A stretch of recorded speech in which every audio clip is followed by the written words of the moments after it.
喂，大家好啊！6月份嘅有機生活就例牌過幾日先做咗出嚟。通常每一次做完一集嘅有機生活咧，中間有一段時間咧，梗係做咗第二樣嘢，梗係冇咁神心，諗定下一次做啲咩話題噶啦。咁其實咧，今次咁啱又得咁巧啦就即係過去端午節你知啦，香港人過時過節以前喺我哋嘅年代就好巴閉啊！哇，就準備要食乜嘢定點？咁咁啱咧，4月幾嗰段時間咧，我就係喺香港啊，咁咧。就咁好彩入到元朗嘅時候咧，即係我老婆外家咧就揾到啲粽翻嚟俾我食，即係咁我哋提早喺香港已經4月幾就已經食咗即係嗰啲叫5月粽啦咁元朗始終就同香港出邊嘅市區有啲唔同啦，始終仲有啲就係嗰啲叫做鄉土嘅產品。喺元朗食嗰啲咧，即係好多唔同嘅款式㗎，有啲係花生粽有啲係鹹肉粽咁入邊啲料咧，就好似翻以前咧細個咧喺嗰啲即係嗰啲竹檔嗰個味道特別珍貴啦好幾日咧就咁啱就係呢個端午節嘅正日啦。咁我就帶馬翻香港啦，咁就咁啱我爸爸同我屋企哥哥嗰啲出街食飯，佢哋今年咧就有少少改變，過往咧都係比較鍾意去酒樓咁叫一圍台，咁可能而家屋企人少啲啦，咁所以咧都發覺好似冇乜氣氛咁所以咧佢哋又改變咗咧，就去啲餐廳度叫餸食飯，咁就個 scale 就細好多啦咁樣，咁但係都食得好開心影咗相翻嚟send 俾我睇。咁其實咧我就係想講一啲其實就係今次有機生活講嘅 topic。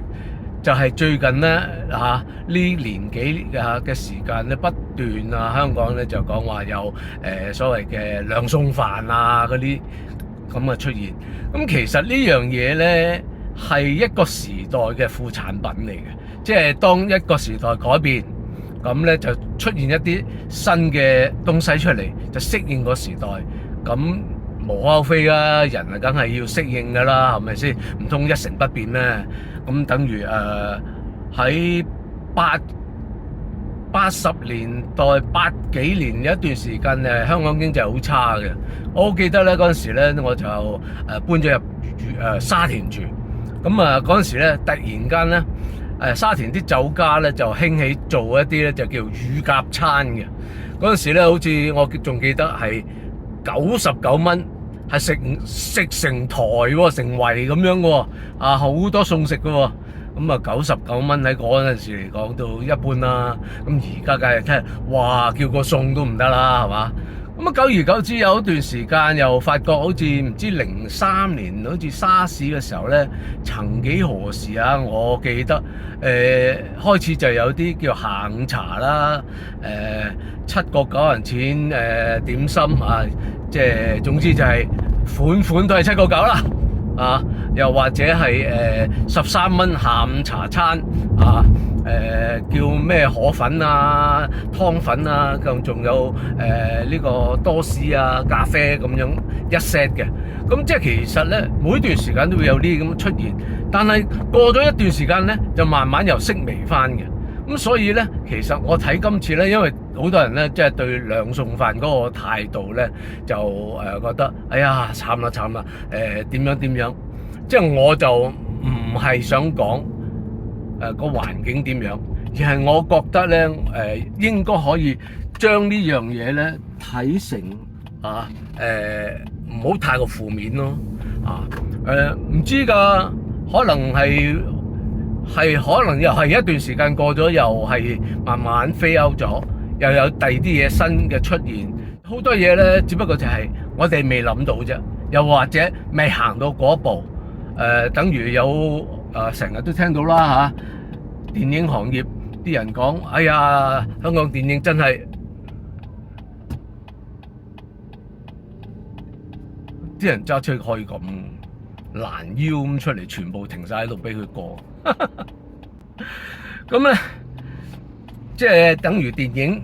香港嘅電影咧就而家即係一般啦嚇，大家都係咁講啦，都話哎呀，香港電影冇啦點樣？咁其實大家有冇真係認真啲去諗下，可以酒樓食肆都可以做兩餸飯，咁點解香港嘅電影唔可以出現好似兩餸飯咁嘅東西？當然唔係真係叫你拍套戲觀眾買飛入場就買一張兩個人去睇嗰種啦，而係其實我哋有我哋嘅長處優越嘅地方，就好似香港嘅飲食業不嬲煮啲嘢好有特色啦，好味啦，又或者好多變化啦咁所以咧就出現咗兩餸飯。咁電影其實係咪唔可以咧？嗱，即係我亂講啦可能得，又話可能唔得都會唔定。不過譬如好似香港嘅電影，過往一路以嚟，香港嘅動作電影都聞名全世界噶啦，差唔多可以我即係夠膽講，香港拍叫第二嘅啦，冇人夠膽認第一噶啦仲邊個夠膽講拍得好過香港嘅動作電影係嘛？咁但係 anyway 係咪就咁拍出嚟咁就算數咧？咁其實你咁好拍得咁好，或者你咁多經驗，能唔能夠好似搞間學校出嚟係國際性嘅可以係大學攞學位嘅？而香港嘅電影有咁多嘅工作人員，係佢哋咁有經驗喺呢一行裏面，係可以將佢哋嘅知識傳授，唔係淨係傳授俾香港人，可以傳授俾外國人。大搞就係呢個電影動作指導或者動作電影嘅拍攝製作咁咪可以捉到外國嘅人嚟香港讀書咯。香港有咁多間大學啊嘛，你點都有兩間肯大家搞下呢啲新嘅課程㗎，係咪先？咁如果搞得好，直頭可以將香港嘅動作電影發揚光大添啦，係咪先？嗱，我亂噏㗎咋大家可以即係聽完之後，或者可以同其他朋友講下喂，可能加多少其他嘢，咦咁就得㗎咯喎。又或者可以將呢啲information 唔知啦，政府好或者一啲有心嘅人士啦所以唔好淨係坐喺度，或者淨係喺度，哎呀冇啦死啦，你坐喺度咁講梗死啦，係咪先？即係呢個世界始終一樣嘢就係要變。